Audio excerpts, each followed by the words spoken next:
بسم اللہ الرحمن الرحیم الحمد للہ رب العالمین والصلاة والسلام علی سید الانبیاء والمرسلین وعلی آلہ اصحابہ اجمعین، اما بعد۔ میری پیاری بہنوں، خاص طور پر میری پیاری بہنوں اور مائیں، السلام علیکم ورحمۃ اللہ وبرکاتہ۔ آج ہم ایک نہایت اہم موضوع پر گفتگو کرنے جا رہے ہیں اور وہ ہے دین کی دوسری صفت نماز۔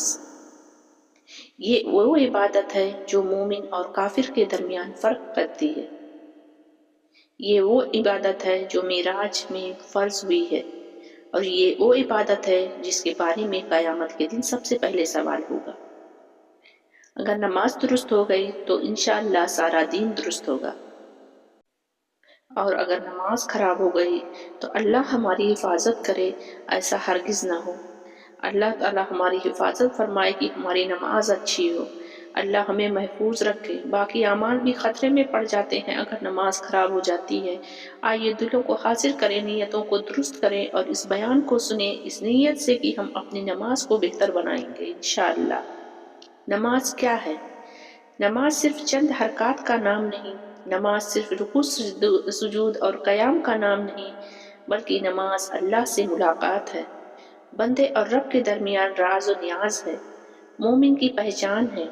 قرآن میں اللہ تعالیٰ فرماتے ہیں وَأَقِیمُوا الصَّلَاةَ، یعنی نماز قائم کرو، صرف پڑھو نہیں بلکہ قائم کرو دل اور جسم اور روح کے ساتھ۔ میری پیاری بہنوں، نماز وہ واحد عبادت ہے جو زمین پر نہیں بلکہ آسمانوں کے اوپر معراج کی رات براہ راست اللہ تعالیٰ نے فرض فرمائی۔ ابتدا میں 50 نمازیں فرض ہوئیں، پھر اللہ کے فضل سے 5 ہوئیں، لیکن اجر 50 کا رکھا گیا۔ یہ اللہ کی کتنی بڑی رحمت ہے۔ نماز کی اہمیت قرآن و حدیث میں کتنی بار آئی ہے۔ قرآن مجید میں بار بار نماز کا ذکر آیا ہے۔ ان الصلاۃ تنہی عن الفحشاء والمنکر، بے شک نماز بے حیائی اور برائی سے روکتی ہے۔ نبی کریم صلی اللہ علیہ وسلم نے فرمایا نماز دین کا ستون ہے۔ سوچئے اگر ستون ہی کمزور ہو جائے تو عبادت کیسے کھڑی رہے گی؟ قیامت کے دن پہلا سوال نماز کا ہوگا۔ رسول اللہ صلی اللہ علیہ وسلم نے فرمایا قیامت کے دن بندے سے سب سے پہلے نماز کے بارے میں سوال کیا جائے گا۔ اگر نماز قبول ہو گئی باقی اعمال آسان ہو جائیں گے، اگر نماز رد ہو گئی باقی اعمال خطرے میں پڑ جائیں گے۔ ہم روزہ رکھیں، حج کریں، صدقہ دیں، لیکن اگر نماز نہیں تو سب وہ بے وزن ہو جاتا ہے۔ آج ہمارا سب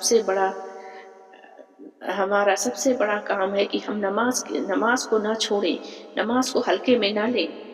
نماز کو ہلکا سمجھنا ہماری بیوقوفی ہے۔ کبھی موبائل میں مصروف، کبھی نیند میں، کبھی کام کا بہانہ۔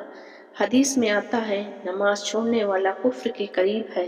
سوچئے ہم اللہ کے دیے ہوئے وقت، صحت، رزق سے فائدہ اٹھاتے ہیں لیکن اللہ کو وقت نہیں دیتے۔ یہ ہم کتنے بڑے کاہل ہیں۔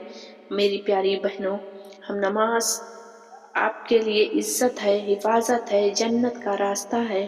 گھر میں نماز کا ماحول بنائیں، بچوں کو نماز کی عادت ڈالیں، خود وقت پر نماز پڑھیں، پردے اور پاکیزگی کا خیال رکھیں۔ ایک نمازی ماں پوری نسل کو نمازی بنا سکتی ہے، اور ایک بے نمازی ماں سے پوری نسل خراب ہو جاتی ہے۔ بہت کم ہوتا ہے، کہا جاتا ہے کہ نسلوں میں ہو سکتا ہے کوئی بچہ دیندار نکل جائے، لیکن جو نمازی ماں ہوتی ہے وہ پورے نسل کو نمازی بنا سکتی ہے۔ نماز صرف جسم سے نہیں دل سے پڑھنی ہوتی ہے۔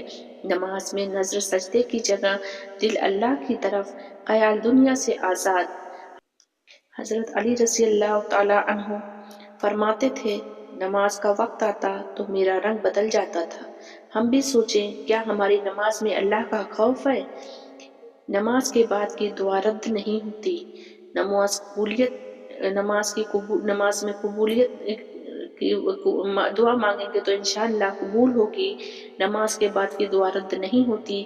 سجدہ وہ مقام ہے جہاں بندہ اللہ کے سب سے زیادہ قریب ہوتا ہے۔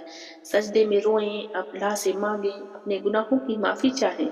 اللہ دلوں کا حال جانتا ہے۔